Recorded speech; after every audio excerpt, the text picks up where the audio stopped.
Yeah, for those of you wondering, this is in fact a football jersey. That's right. All right, well, I've got my papers in the wrong order here, but we have a big day here. It's the final Oscar predictions for nominations, at least. So I'm going to go through this. We're going to go through all 23 categories here today. And we're going to start with the shorts and work our way up to Best Picture. Has been a little bit, I think, since we've done previous nomination predictions, so some of these will be a little new to you guys. I got one more page here. There we go. But yeah, with BAFTA and everybody basically in the rearview mirror as far as nominations go, except for of course WGA, who's being slow this year. They're going to hopefully be back in regular schedule next year. I went ahead and put in my predictions here, so this is what I got. This is the final version here. So if we're right, we're right. If we're wrong. That's the way it's going to go. Okay, so starting with live-action short film, my 5 in roughly in alphabetical order, because again, sometimes they'll put the thes later, sometimes they'll put them up top. So here we go. I have the Anne Frank Gift Shop, Good Boy, Strange Way of Life, The After, and The Wonderful Story of Henry Sugar. I did, at one point I did not have, because you always got to say in the short categories, go with the Holocaust one, and I had kept out that Anne Frank one here for a while, but I decided to put it in today.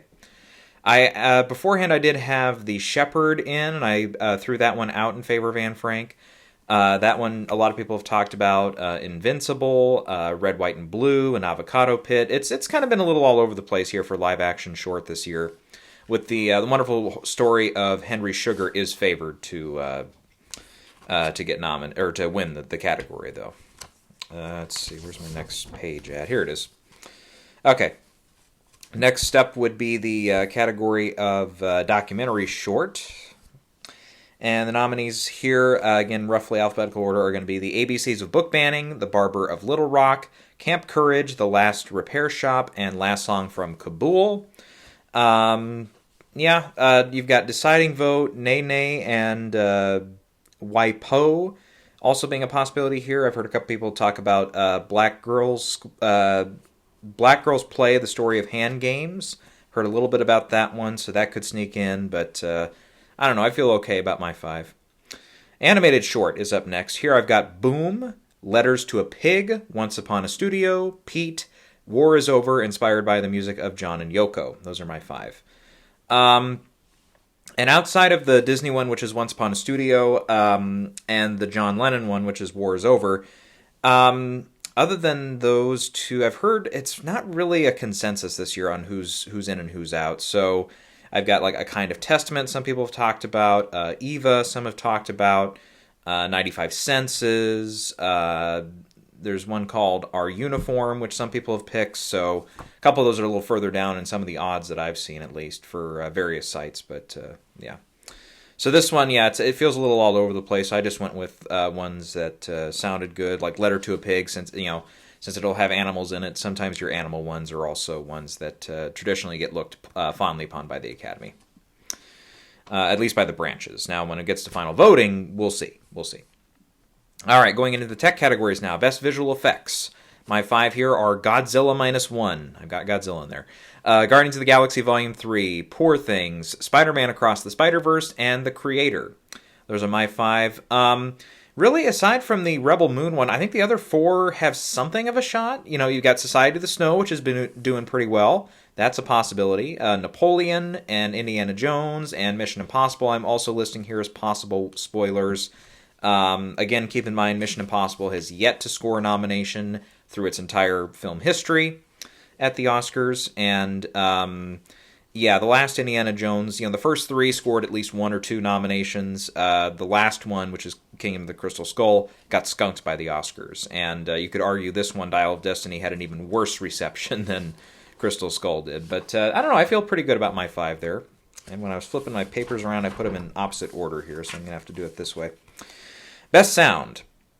My 5 here are Barbie, Ferrari, Maestro, Oppenheimer, and The Zone of Interest being the 5 here. I've kicked out Killers of the Flower Moon. I feel like I looked at the Guild's results, and Barbie actually scored, I think it was 3 or 4. I might have miscounted when I was looking at it again, but it was 3 or 4 nominations across the 2 sound guilds. So Barbie actually didn't fare too poorly in that case. So if the guilds are liking it, and it's an overall movie that seems to be going over pretty well with the Academy, I think you got to put it in. So not everybody has Barbie in place of Killers of the Flower Moon. Otherwise, Napoleon, The Killer, Mission Impossible, Dead Reckoning, also possible here. But yeah, Zone of Interest is one. Once it got that BAFTA nomination for sound, I was like, okay, it's probably in.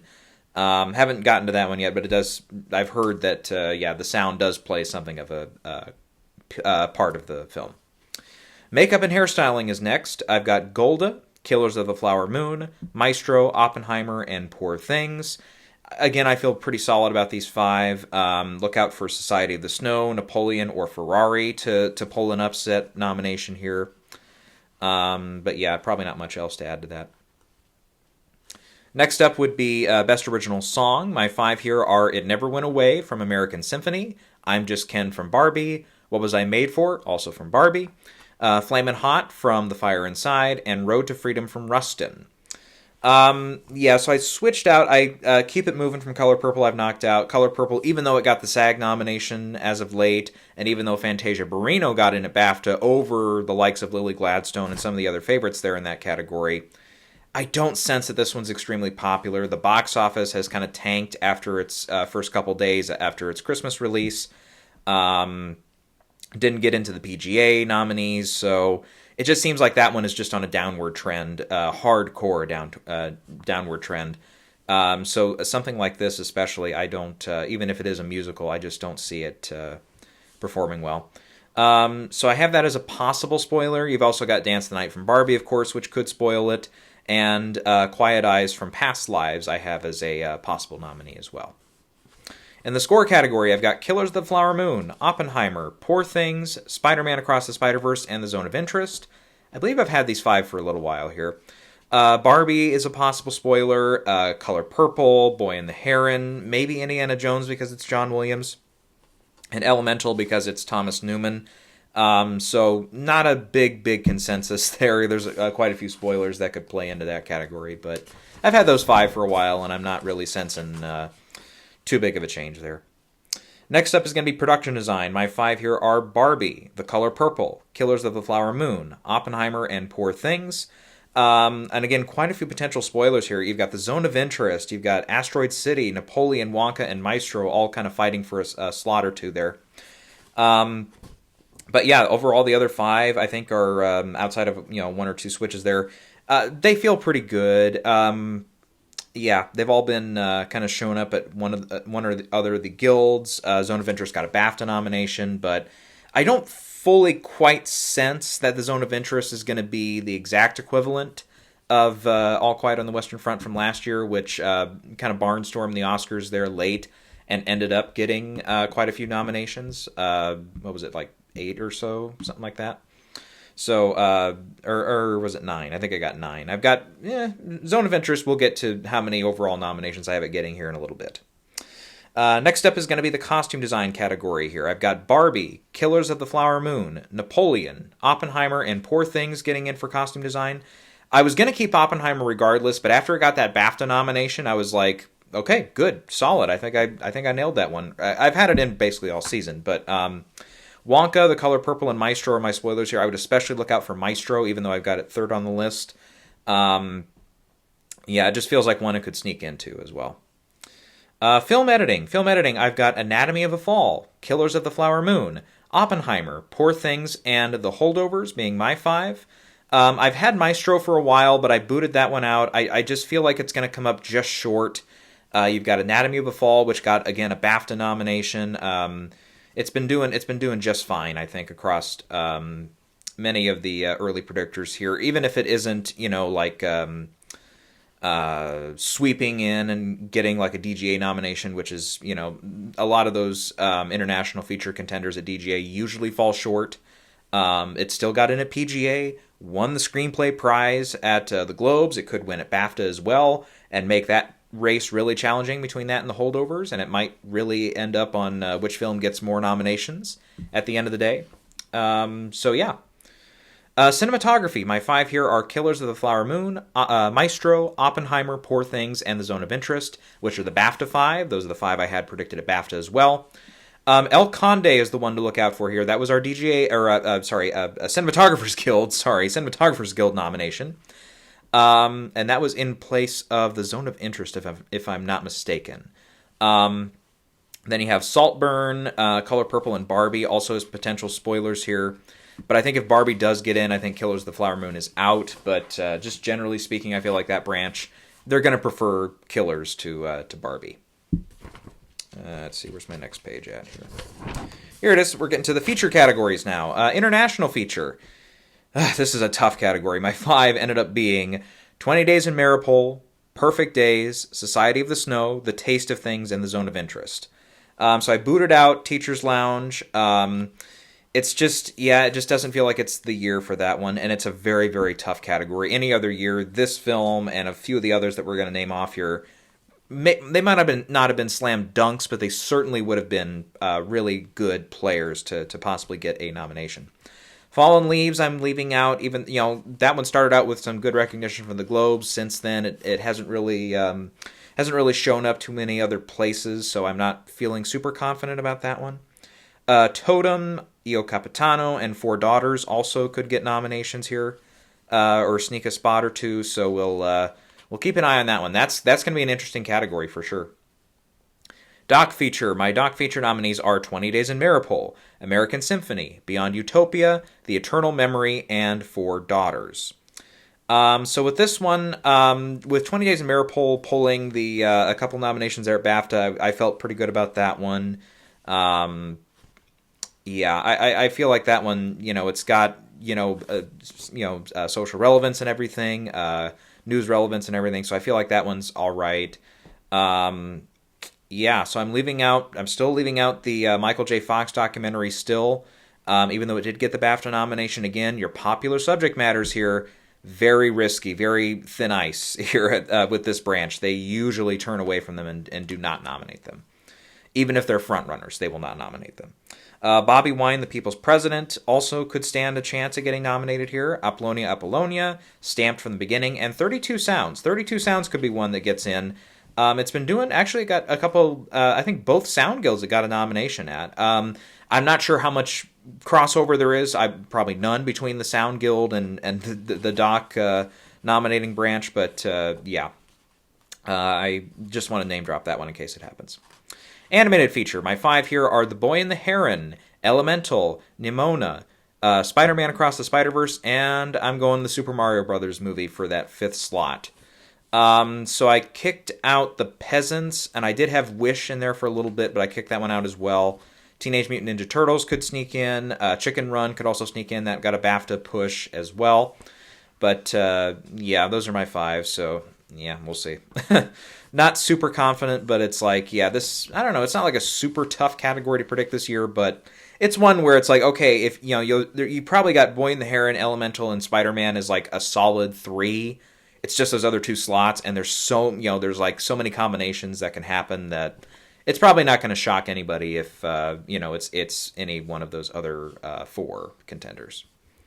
Adapted screenplay. My 5 here are American Fiction, Barbie, Oppenheimer, Poor Things, and The Zone of Interest.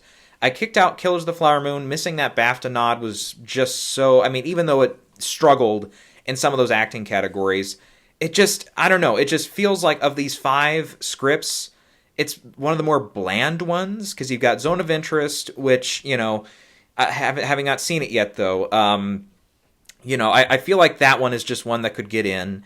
Poor Things, a little bit more of a lively screenplay. Oppenheimer, there's your front runner for Best Picture, so screenplay probably goes along for the ride. Barbie, of course, very, very popular screenplay. And American Fiction, which just won at Critics' Choice, and it's, been consistently getting in. Even BAFTA, which they didn't really love the film, the one place they gave it a nomination was here in the screenplay category, so I feel like that one's actually pretty safe. So Killers of the Flower Moon, and also All of Us Strangers is like the only other one I see really sneaking into that category. So those are my 5 there. 2 pages left. We're almost there. Best Original Screenplay. My 5 here are Anatomy of a Fall, Maestro, May December, Past Lives, and The Holdovers. And I'm a little better on this category, I feel. Air and Saltburn also I have as contenders, but yeah, I feel like it's probably these 5. Even though May December has been more like critics groups have been picking it for screenplay. Todd Haynes has a good history of a lot of his scripts being nominated, even if the film is not up for picture or various other categories. Not limited to his direction. Also, not really being big players at the Oscars. Okay, here's my 5 for Best Supporting Actress as we get into the acting categories. Emily Blunt for Oppenheimer, Danielle Brooks for The Color Purple, Sandra Hüller for Zone of Interest, Julianne Moore for May December, and Divine Joy Randolph for The Holdovers. And this is going to be a weird one. This is going to be a weird category when it could be a lot of combinations of a lot of actresses here. Divine is safe, Emily Blunt and Danielle Brooks, I think they're all safe.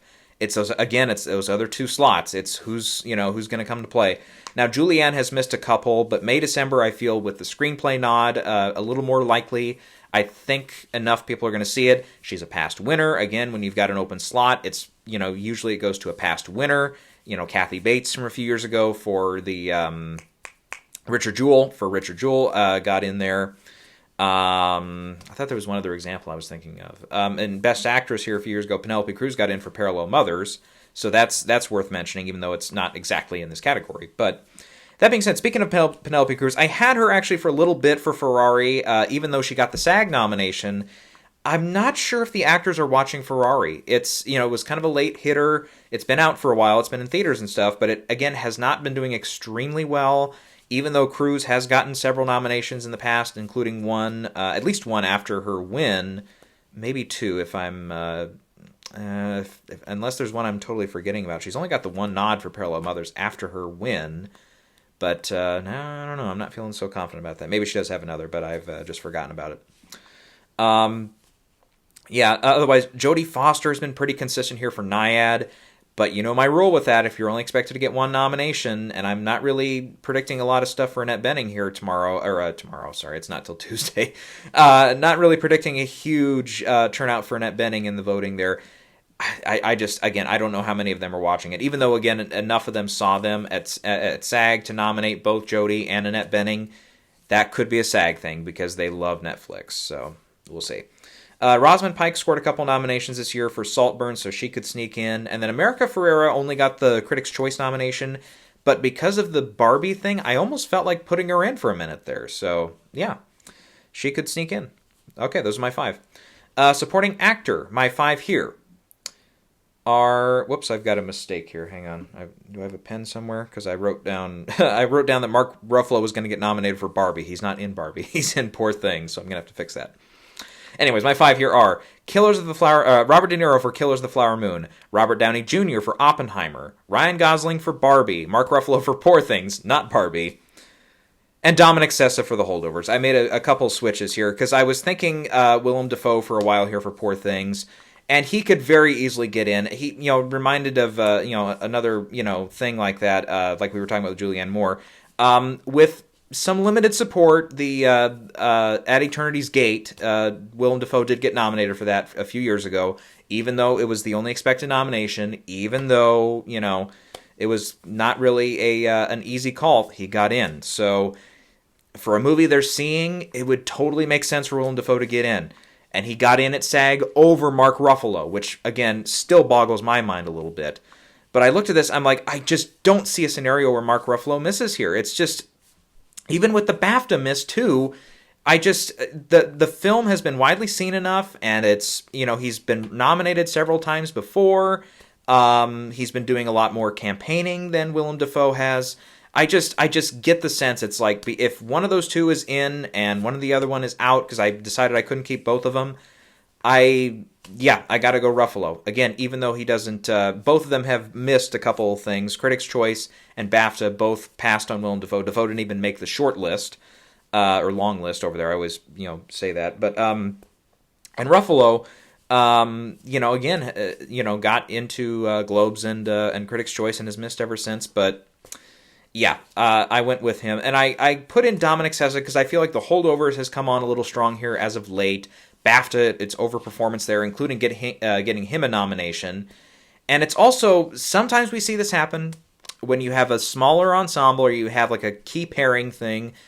Sometimes they do leave one person out. Like I think back to Marvelous, or not Marvelous Mr. Maisel, sorry. Jeez, what was the name of the Meryl Streep one? Where she was singing. Hugh Grant was the co-star. I can't remember the name of the movie right now. But I was thinking all through the season after I had seen the film, I was like, both of them are in. And they had consistently both been getting in. And then here comes the Oscars, and Hugh Grant is MIA. Just didn't even get nominated. So Florence Foster Jenkins, that's the name of it. Yeah. With this, it feels a little odd to leave Dominic Sessa out, again, especially since Holdovers got in a DGA, got, 6 or 7 nominations from BAFTA. It feels like the spot. It feels like Holdovers has come on strong, and it feels like a spot where he's going to get in now. Otherwise, look out for Sterling K. Brown for American Fiction. He got the SAG nomination and the Critics' Choice nomination. And especially if American Fiction, if the SAG voting is an indicator of anything, it is that one has performed pretty well here. And then Charles Melton for May December, I'm going to throw out there, even though he's kind of fallen off a little bit, and May December, may have to settle for 1 or 2 nominations. We'll see what it ends up getting. We'll see. Best Actress, my 5 here are Lily Gladstone for Killers of the Flower Moon, Sandra Hüller for Anatomy of a Fall, Carey Mulligan for Maestro, Margot Robbie for Barbie, and Emma Stone for Poor Things. So yeah, I put Margot in, even though I've, the last month and a half, I've been Margot's not getting in. I had to change my tune here. It's, I feel like with Past Lives and Greta Lee, it could be, Women Talking here a couple years ago. It gets screenplay, picture, and nothing else, even though it's got some potential acting nominations. And with Greta Lee, too, with Past Lives, its performance at BAFTA, the way, okay, we like the movie enough to give it, 3 nominations, but not one of them is Greta Lee, that felt weird, even though they had chances to nominate it in other places. That they passed up on her and went with, Fantasia over her, went with a couple of the other ones there. It just feels like the writing's on the wall here that Greta probably is not going to make it. Plus, as many have argued, a lot of her bigger scenes are toward the end, so if you've got some people that are watching the movie and don't really care for it, they turn it off, midway through or whatever, they're going to miss her best scenes. So, especially if there are people like that in the acting branch, that's not going to go over well. Speaking of Fantasia, I do have her as a possible nomination here. She did get the Globes nomination, and she got the BAFTA nomination, and I think that was it. I think she missed a Critics' Choice, if memory serves. So she's gotten a couple nods through the year, even though, again, Color Purple has been kind of trending down. Annette Bening for Naiad is a possible one, and Natalie Portman for May December, just in case that does happen. All right. Final 3 categories here. Best Actor is up first. I've got Bradley Cooper for Maestro, Leonardo DiCaprio for Killers of the Flower Moon, Paul Giamatti for The Holdovers, Cillian Murphy for Oppenheimer, and Jeffrey Wright for American Fiction. So I'm keeping my 5 here. It was damn tempting to take Coleman Domingo for Rustin, but here's my 10 cents, if you will, because I think I have a little bit to talk about here with Leo DiCaprio, keeping Leo in. When it comes to his nominations here at the Oscars in the past few years, really, and through most of his career, he's always tended to get nominated when his film is doing well, when it's an expectant nominee in many, many categories. Now, if you're looking at it, you're probably saying, well, wait a minute. There's a couple exceptions to this. And in recent years, there are, yes. The first one would be Gangs in New York. He was not nominated there, nor was he nominated for Django Unchained. But what was true about both those films? Someone else who would have been in his category, somebody else from that same film, was nominated. So you had Daniel Day-Lewis, who was kind of the more front and center, candidate for that film. He ended up getting nominated over Leo. And Christoph Waltz for Django Unchained ended up getting nominated over Leonardo DiCaprio. Otherwise, some of his more recent stuff, like Don't Look Up, for example, he wasn't, really as much considered for that. And the film overall only ended up getting, 2 or 3 nominations. So it didn't, it wasn't like a major player. But when you get stuff like Wolf of Wall Street, The Revenant, The Aviator in those years, yes, those are ones where, he was consistently nominated in those cases. The one exception, and this is very early in his career, and actually you could count 2 exceptions early on in his career. First, Titanic. Now, this was early in Leo's career, and Titanic also at the moment tied for most nominations of all time. And with I think it was just All About Eve at that point. Of course, La La Land was many years later, almost 20 years later. Which at the time was actually baffling because a lot of people had him in, and either over Matt Damon or possibly over Dustin Hoffman or some of those other nominees that year. But anyways, he missed for that one. And also he was, I believe, the only nomination, and again, memory will hopefully back me up here, for What's Eating Gilbert Grape, which was the not huge box office hit. You know, it was actually, many people at the time were thinking he was actually, actually mentally disabled or neurodeficient, I guess is the more politically correct term these days. That he wasn't just playing the role. He was actually, among that community.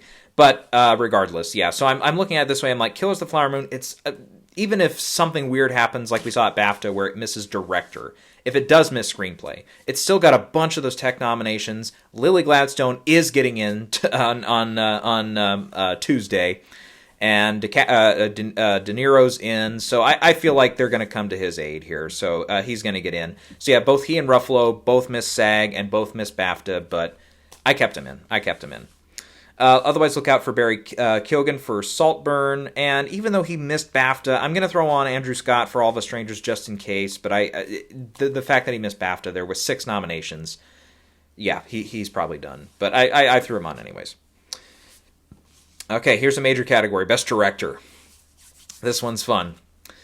I've got Yorgos Lanthimos for Poor Things, Christopher Nolan for Oppenheimer, Alexander Payne for The Holdovers, Martin Scorsese for Killers of the Flower Moon, and Justine Triet for Anatomy of a Fall. I stuck with my 5. I've had these 5 for a while, and yeah, I'm just going to get them wrong if I get them wrong.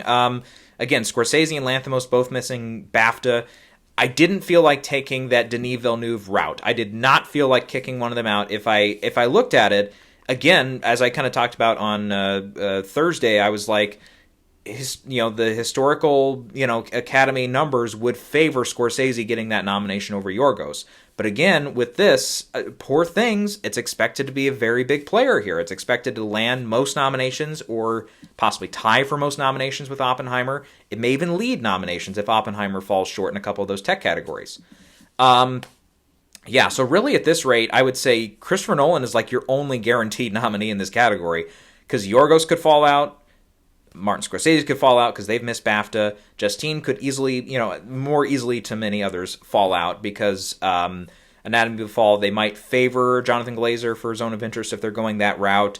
Alexander Payne, even though he's been 3-time nominee for Best Director in the past, at least 2-time, but I might be. Oh no, yeah, Nebraska. He got in for Sideways, right? I hope he did. If I missed, yeah, it's either those 3 because then you had The Descendants as well. I believe 3-time nominee. So they, again, very insular branch, which is why I think Greta Gerwig is going to have a harder time here. Yes, she is a past nominee, and yes, Barbie is a popular film, but this is the one place where that branch could turn their head and just say, nope, we're not doing it. They did it for Denis Villeneuve, who was a past nominee in for a fairly popular film, a film that was getting a bunch of tech nominations and so on and so forth. With Barbie, though, it'd be even more on, maybe not on point, but it'd be even more of a thing because Barbie, I'm expecting to get a couple acting nominations. Bradley Cooper for Maestro, he got in surprisingly over Yorgos and Marty for BAFTA, but I don't think it's enough. He missed DGA, so yeah. Celine Song for Past Lives and Cord Jefferson for American Fiction I have labeled here as well, just in case we have some of those Ben Zeitlin or who was the other nominee that year that surprised us? Hanukkah. Yeah, that's right. But again, the Hanukkah thing, that feels like it'd be either Justine Triet or Jonathan Glazer. It'd be one of those two. And Jonathan, I do have labeled first here as potential spoilers, so there you go. But again, the weird thing, the film that performed very well last year at BAFTA, All Quiet on the Western Front, and came forward and we're all like, yep, that director's getting in. Who did they leave out? The director. Yeah. And if memory serves, I did not include it in film editing either, those were the 2 categories that All Quiet on the Western Front got at BAFTA, but missed at the Oscars. It was editing and directing. Yes, I did not even put it down as a possible nominee. So if that one does get a nomination, I have to write it in. We'll see. Okay. And finally, my 10 for Best Picture are American Fiction, Anatomy of a Fall, Barbie, Killers of the Flower Moon, Maestro, Oppenheimer, Past Lives, Poor Things, The Holdovers, and The Zone of Interest. Those were the 10 at PGA. They feel really, really solid. None of them, with maybe one or two exceptions, have had major catastrophes this season. Zone of Interest has been surging up a little bit after the BAFTA nods. Holdovers has been doing pretty good lately. We all know Poor Things, Oppenheimer, Killers. They're pretty solid. Maestro, it's still enough to get a Best Picture nomination. I have little doubt of that. Past Lives, The Independent Fair, yep, this is going to stay in. Barbie, of course, very popular. Anatomy of a Fall has a lot of the European love. And American Fiction, yep, that one's also been doing pretty well as of late.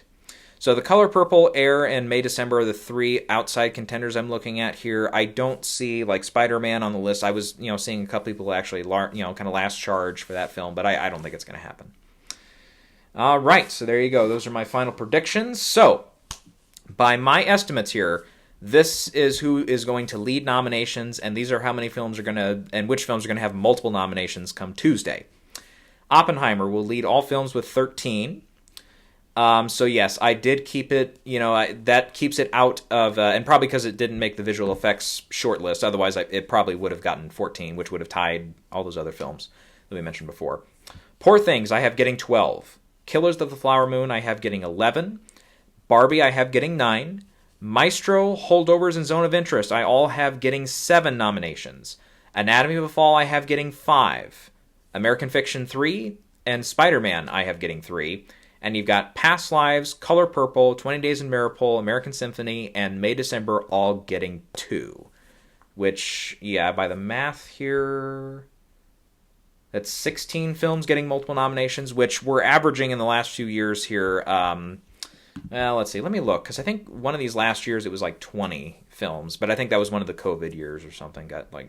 It was one of those cases where it's like, it was like virtually every movie that was like a Best Picture nominee had like 3 or 4 nominations to fill out the category, so to speak. So this is the 96th Oscars this year. So let's go to last year. 8, 10. We had 15 get multiple nominations last year. The year before we had, this had quite a few. 3, 6, 9, 10, 12, 15, 16. 21 here. So this is 2021 had 21 films get multiple nominations. 2020 had a very similar number here. 20. Yep. There you go. 2019, this was the year I think we had 3 films tied for second place. This one, 17 films got multiple nominations, and we'll just do one more here. 2018, this was the Green Book versus Roma year. 18. So feels like we're close to that ballpark there. But I think with Poor Things, Oppenheimer, and Killers of the Flower Moon really scoring, all 3 of them are going to score nominations in across 6 or 7 of the same categories here. By my estimate, I have them all in for picture. I have them all in for director. All of them in for supporting actor. Let's see here. What else? All 3 of them getting screenplay. That's 4. I have all of them in for cinematography is 5. All in for film editing is 6. All of them in for costume design is 7. All in for production design is 8. All in for score, is 9. And all of them in, I think that's it. Okay, so 9 categories. So I have those 3 across 9 categories, which, I'm sure that's happened before, where we've, obviously we've seen, some films nominated across multiple categories, of course, but, So Killers of the Flower Moon, I have only 2 of its nominations coming in categories where both Poor Things and Oppenheimer are also not nominated, so that's by my estimate, of course. So we all know this is probably not 100% correct, but we'll give it a shot here. We'll see what happens. So, all right. We'll be back Tuesday morning. We'll do live reactions, and we will see how well I did. And in the meantime, go 49ers. And it's a Brock Purdy jersey, by the way, for those of you curious. Got to support my kids who played at Iowa or Iowa schools. So there you go.